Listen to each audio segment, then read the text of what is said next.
de apoyo y el punto de aplicación de la resistencia. Entonces, en este caso, levantar un objeto con la mano, utilizando como punto de apoyo la articulación del codo, tenemos el punto de apoyo, que es el codo. Inmediatamente después, la potencia está dada por la contracción del bíceps, ¿sí? Y luego, en el extremo, en la mano, la resistencia. Entonces tenemos punto de apoyo, potencia y resistencia.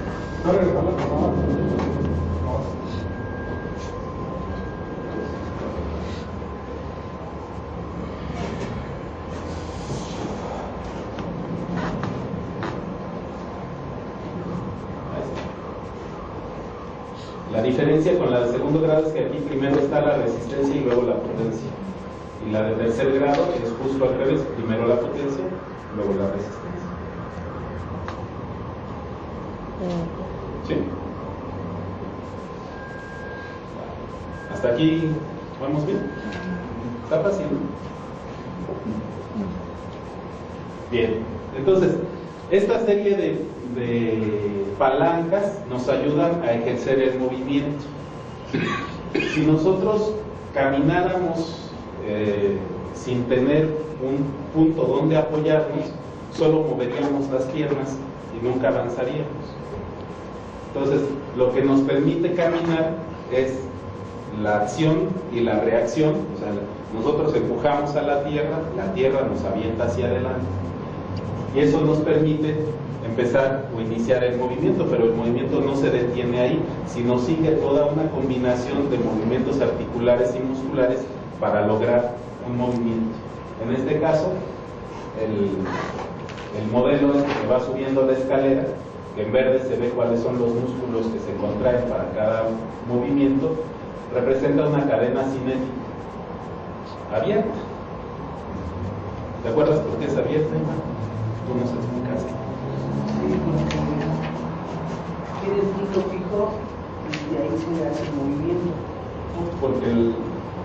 Porque tienes libertad en las manos, ¿no? O sea, no se cierra el... Por eso es cerrada, ¿no? Porque... No, el punto fijo está sobre una posición y lo demás está moviendo. Y el otro que es cerrada, no hay punto fijo, sino que el movimiento es completamente estable. Por eso ponía el ejemplo de la resistencia, porque ahí queda frenada. Exactamente. Pues es una cerrada, ¿no? Está frenado por el respaldo. No daría antes que el punto estaba libre, cuando puso el ejemplo de la pelota, en el último punto la mano estaba libre. Entonces, de forma sucesiva para realizar un trabajo. Y bueno, la fuerza de gravedad es la fuerza con la que nos atrae la Tierra hacia el centro de la Tierra. Es una fuerza que el cuerpo tiene que vencer permanentemente y hay que contrarrestar en todos los movimientos o aprovechar. Se aplica constantemente y sin interrupciones. No hay un momento, al menos mientras está uno en la Tierra, que se suspenda la gravedad. Se hace en una sola dirección, que es hacia el centro de la Tierra, y actúa sobre todas las partículas de masa del cuerpo o de otros objetos. Lo que vemos aquí en el video es un análisis de un brinco de Jordan, en el que se ve que el centro de gravedad sigue la parábola que dice Newton que tiene que seguir, a pesar del mito que existe de que Jordan vuela más de lo que permite la gravedad. En este análisis se encuentra que aparenta volar más por el movimiento de la cabeza, pero el centro de gravedad, o sea, ni Jordan se salva de fuerza de gravedad.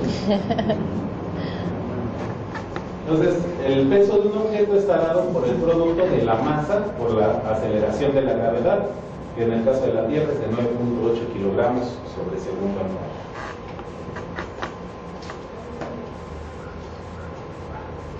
Y el centro de gravedad es el punto de equilibrio gravitacional del cuerpo y cambia con la posición y la distribución de la masa. Entonces, aquí en el video, no sé si alcanzan a ver un puntito verde que sube y baja. ¿Sí lo ven? Ese representa el centro de gravedad de este modelo que está dando vueltas. Entonces, conforme cambia la posición, varía el centro de gravedad. ¿Eh? Sí, cambia con la posición. Aquí hay un ejemplo estático, ¿no? O sea, si alzas tus brazos, entonces la masa se reparte de forma diferente y el centro de gravedad sube. Si te agachas, entonces el centro de gravedad va hacia adelante. Sí, claro, siempre se mantiene en un plano, pero cambia según la posición.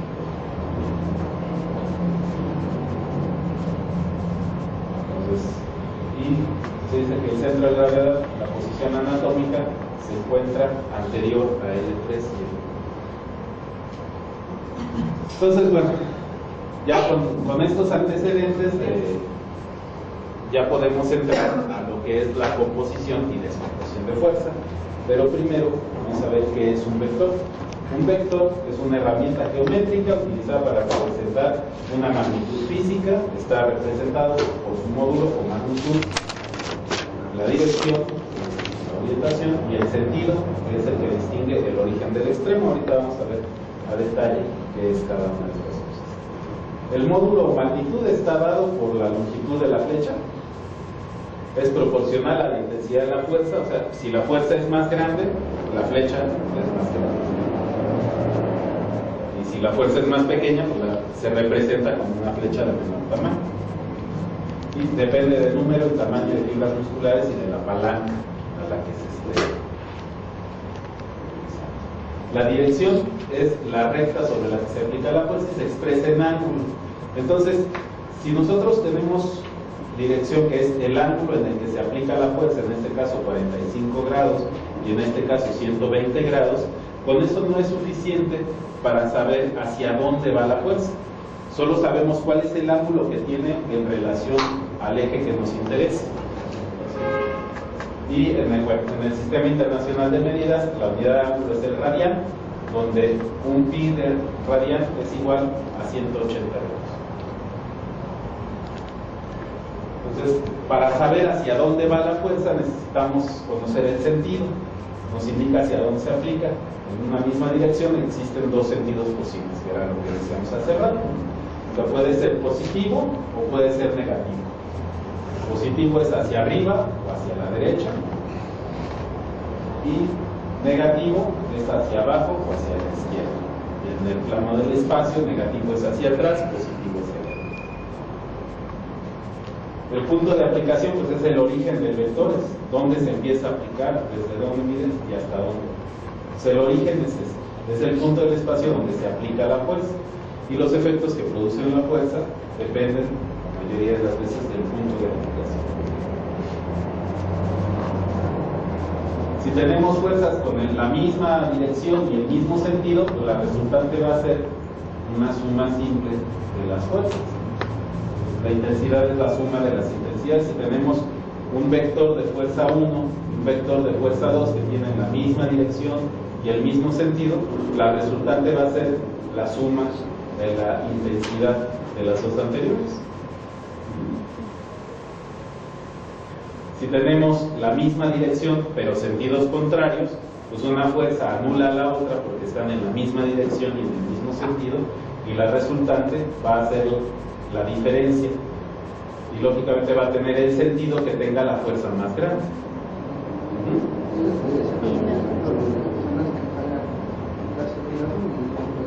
Ajá, sí.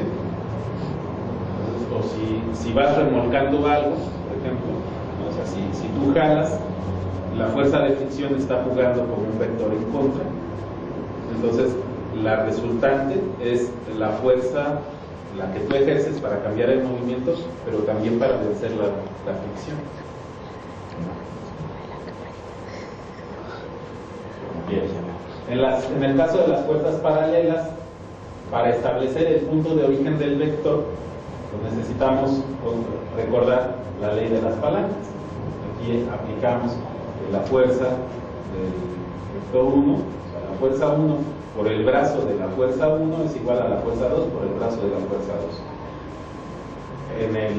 En el modelo tenemos que la fuerza 1 multiplicada por la distancia menos x, vamos a suponer que todo el brazo es la distancia. ¿Sí? Y cuando tenemos dos fuerzas, tenemos un valor x, que es el origen al brazo, al punto donde se aplica la otra fuerza, y una distancia menos esta fuerza. Entonces, si las dos fuerzas son iguales, son paralelas, pues la resultante se va a ubicar al centro, porque vamos a necesitar la misma distancia en el brazo de palanca para las dos fuerzas. Si las fuerzas están desequilibradas, vamos a necesitar equilibrarlas por el producto del brazo. O sea, el tamaño del vector, la fuerza aplicada, por el tamaño del brazo tiene que ser la misma en ambos lados. Y justo al centro es el origen de la resultante. Cuando tenemos vectores paralelos, pero en sentidos opuestos, entonces podemos igual aplicar esta misma formulita o podemos trazar una perpendicular.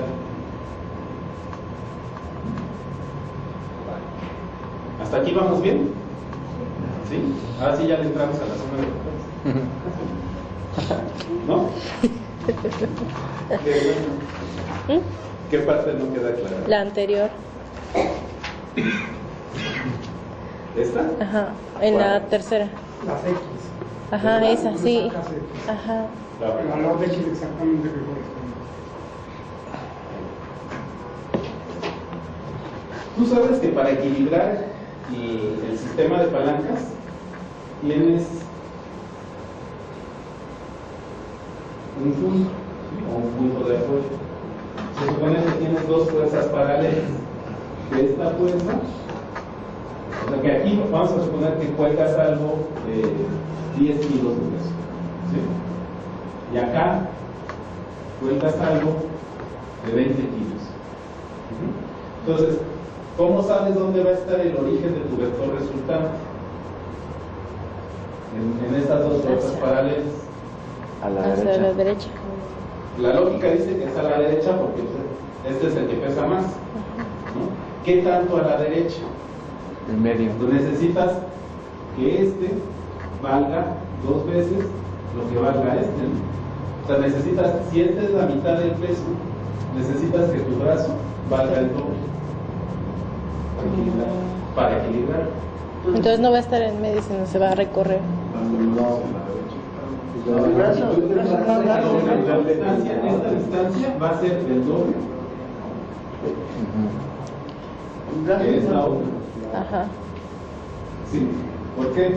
Porque si tú multiplicas 2x por 10, te va a dar 20. ¿Sí?